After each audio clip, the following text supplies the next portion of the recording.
अब मैंने जो बताया इस संदर्भ में पढ़ोगे तो आपको समझ में आ जाएगा। देखो, रागादि रूप भाव कर्म है सो किसी के द्वारा नहीं किया गया ऐसा नहीं है, क्योंकि कार्य है, राग कार्य है, इसलिए उसको किसी के द्वारा किया हुआ होना चाहिए। तथा जीव और कर्म प्रकृति इन दोनों का भी कर्तव्य नहीं है। तो एक किसने किया कि जीव और कर्म प्रकृति इन दोनों ने मिलके नहीं किया। क्यों? क्योंकि ऐसा हो तो अचेतन कर्म प्रकृति को भी इस भाव कर्म का फल सुख दुख का भोगना होगा, सो असंभव है। अगर करता है तो उसको भोगता भी होना चाहिए, तो भोगता तो है नहीं। इसलिए तथा अकेली कर्म प्रकृति का भी कर्तव्य नहीं है, तो ज्वाइंट भी नहीं है और अकेली कर्म प्रकृति भी उसकी करता नहीं है। क्यों? क्योंकि उसकी अचेतनपना प्रकट है। इसलिए रागादिक का जीव ही करता है और यह रागादिक जीव ही का कर्म है। जीव ही करता है और जीव ही का, दो तरफ पक्का पक्का करोगे, भ्रम मत रख। क्योंकि भाव कर्म तो चेतना का अनुसारी है। चेतना का अनुसारी माने चेतना के अनुसार होता है ऐसा अनुसारी नहीं, चेतना का ही विपरीत परिणमन है, इसका नाम है चेतना का अनुसारी है। चेतना बिना नहीं होता और पुद्गल ज्ञाता है नहीं। इस प्रकार रागादि भाव जीव के अस्तित्व में है। इसलिए ये जो राग हो रहा है ना, ये तेरा है।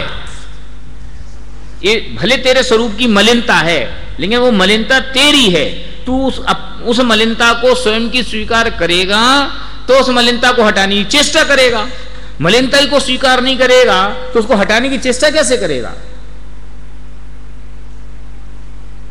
एक विवक्षा ये है, और इसी के विपरीत विवक्षा दूसरी क्या है कि मलिनता को स्वीकार करेगा तो कभी सर्व सुखी है ऐसा कैसे होएगा?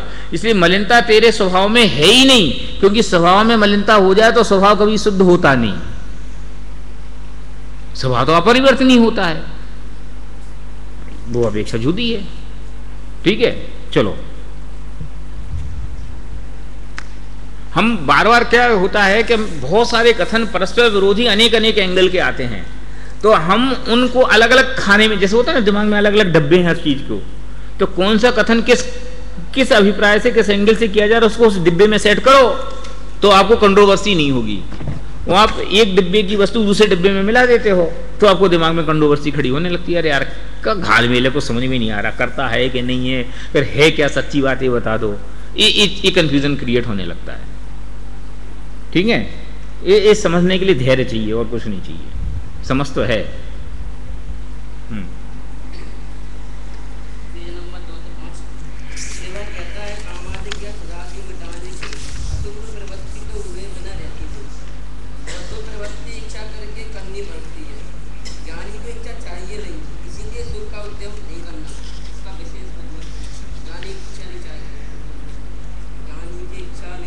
हाँ बैठो, वो ये कह रहा है कि सहज प्रवृत्ति ज्ञानी का काम है।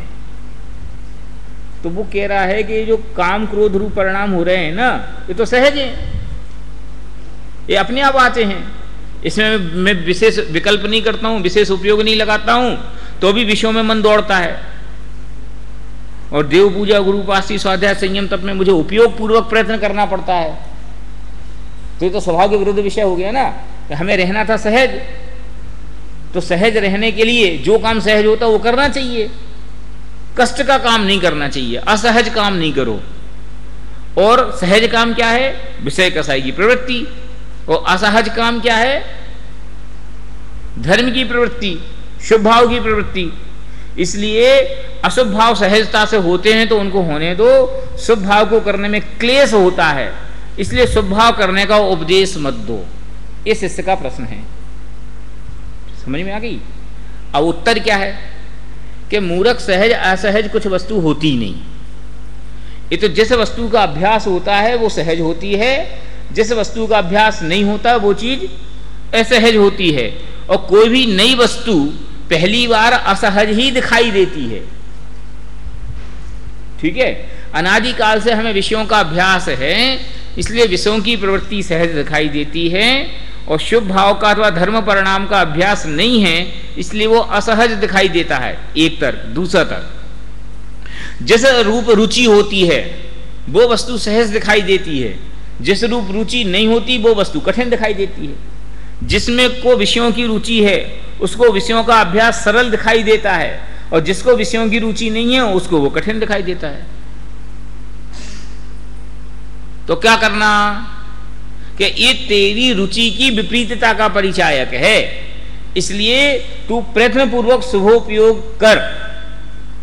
ये अनादि रुचि तुम्हारी विपरीत है, इसी रुचि को तो हटाना है। इसलिए तू ये बहाना मत कर कि ज्ञानी को सहजता चाहिए। ये सहजता नहीं है, ये है तो असहजता ही। लेकिन असहजता तुमने सहज मान ली है, ये तुम्हारी बड़ी गजब भूल है। ये इसका जवाब है। ठीक है।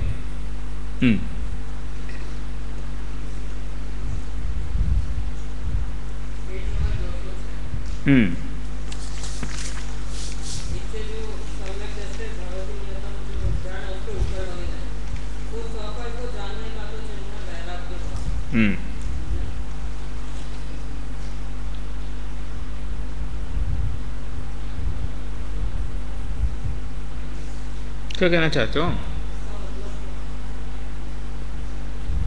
अरे स्वपर को जानने का चिन्ह तो वैराग्य भाव है। वही समय सार में कहा सम्यक दृष्टि भवति नीतम ज्ञान वैराग्य शक्ति। स्वपर को जानने का चिन्ह वैराग्य भाव है। स्वपर की जगह ये सम्यक तो कहते तो ठीक होता है ना।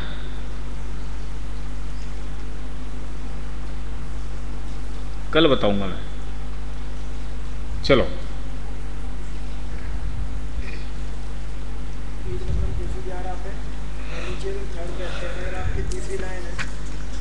ऐसी भी विवक्षा है कि संतान अपेक्षा नाना ज्ञेयों का भी जानना होता है, परंतु जब तक वितरागता रहे रागादि से।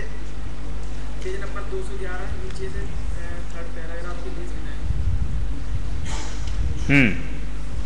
और तथा ऐसी भी विवक्षा है कि संतान अपेक्षा नाना ज्ञेयों का भी जानना होता है, परंतु जब तक वितरागता रहे रागादि से अप्रयोग को ना भरमाए तब तक निर्विकल्प दशा कहते हैं। ये संतान अपेक्षा मतलब क्या है? संतान अपेक्षा माने प्रवृत्ति कंटिन्यूएशन की अपेक्षा, कि जैसे एक गेय में उपयोग लगा है तो उस वस्तु में लगातार जो क्या बोलना चाहिए प्रयत्नपूर्वक जो उपयोग लगा है तो उस अपेक्षा उपयोग उसमें लगा रहे, और नाना गेयों को जानना होता रहे तो उससे कुछ फर्क नहीं पड़ता। लेकिन प्रयत्नपूर्वक वो उपयोग को खींचेगा तो फर्क पड़ेगा। इसका नाम है संतान अपेक्षा।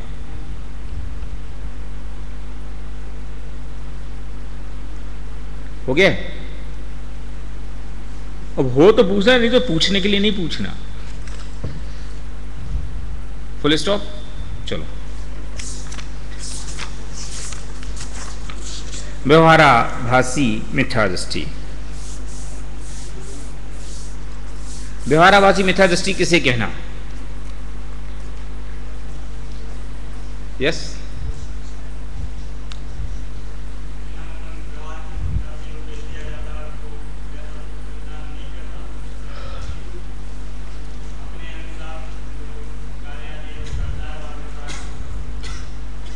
ठीक है, कोई बात नहीं, सीधी सी बात है ना। निश्चयभासी किसे कहना था?